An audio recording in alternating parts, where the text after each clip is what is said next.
So right now in the right-hand drive conversion project, we have reached a peak, meaning everything that is and everything that was in the car making it left-hand drive is now stripped out and gone. So the next thing we have to do, we got to take the actual clip itself, extract the firewall from there, throw that firewall into the car, and then we just got to reassemble everything. And now, you're watching the Spring Break Farmer's Tan Flexer channel of YouTube. Welcome to BodeVision. Hey, so what is up and welcome. Thank you so much for joining me on another video. So what I gotta do, I don't wanna waste any time. I gotta get this firewall out of there. I wanna make sure I preserve the actual firewall. I'm gonna cut up the entire clip. I don't care about anything else besides the fact of making sure that this firewall is in good condition so that way it can go into the car itself. When I remove the old firewall from the car, like I said in the last video, if you didn't see the last video, check that out right here. I completely cut up this.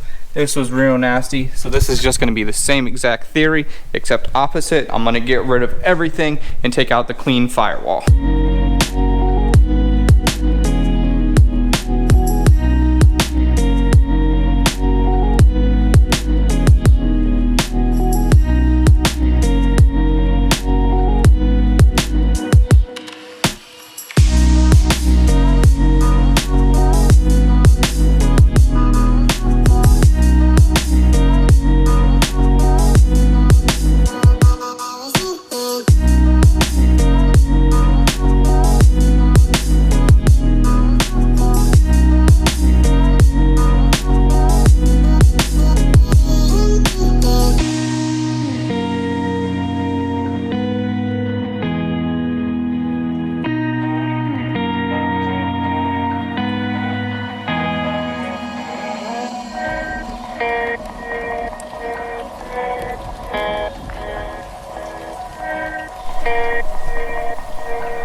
So that took a little persuasion as well, just like it took to get it out of the actual car. And these tabs, we will need to use these, so I'm gonna have to drill out those spot welds and then re-weld those on the actual car, because the spot on the dash right here, that's what we need to use on the left-hand drive one.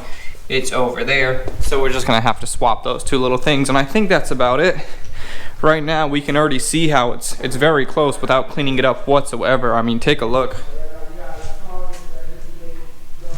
See right here, that'll all fall into place.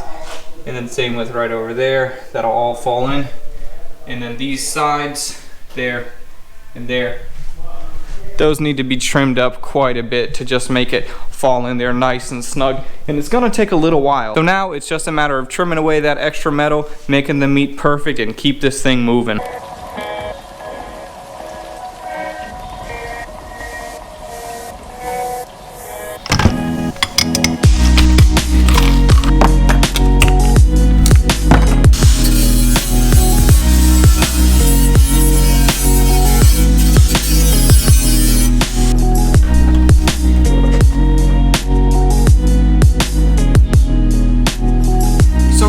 The firewall in there and it's a little bit more than tacked in there, but I still have some finalizing to do on the welds.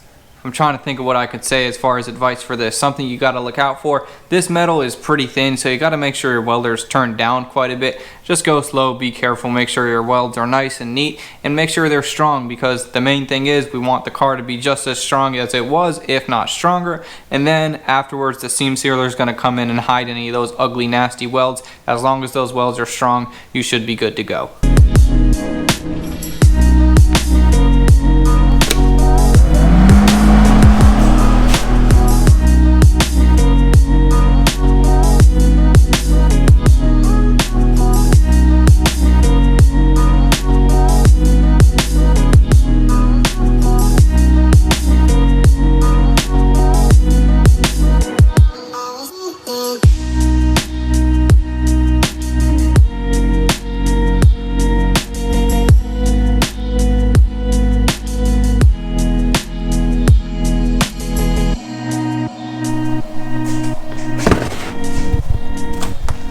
Man, so welding brand new metal has gotten me so spoiled. When I was doing the cantilever suspension setup, a lot of that metal, basically all of that metal, was brand new. This, the old metal, it's really challenging, like I said, because on top of that old paint it just kind of bubbles up and it gets really nasty, and then sometimes I burn through. So after I lay my nice little bead, well, I hope it's nice, I think it's kind of nice, I find that I have a couple spots, so I kind of had to go back a little bit, fill in some of those little holes. And if you wanted to see one of my ugly welds, here you go. Oh, see, and right there's where I had a little hole.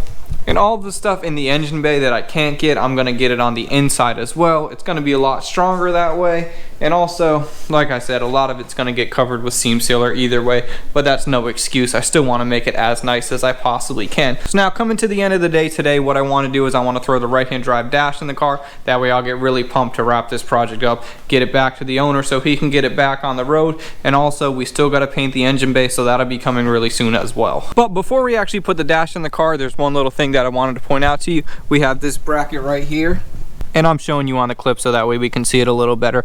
This bracket is the same whether it's the right-hand drive car or the left-hand drive car, but if you can see right there, there's a little LH, and then right here there's a RH. So you can see that this hole and this hole was used. So on the right-hand drive car, it needs to go just like that. On the left-hand drive car, it was sitting like that. So I need to swap this piece out for when I put in the right-hand drive dash. I need to move it from there to there, or just swap out this piece, either way. But this is the same exact piece for the right-hand drive car and for the left-hand drive car.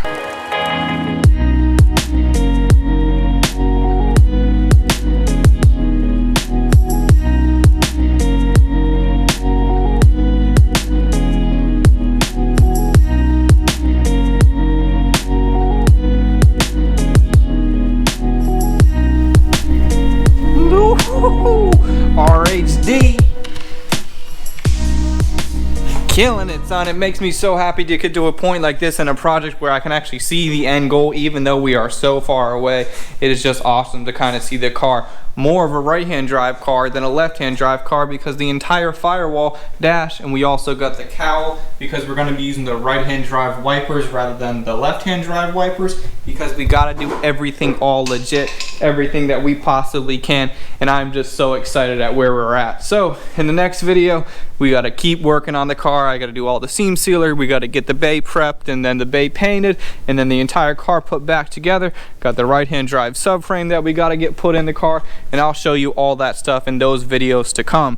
So I got to get home, I got to get washed up just like my mixtape. So thank you guys so much for watching. Like this video, comment, subscribe, check out the merch, do all the stuff. You know what it is, YouTube. I'm out.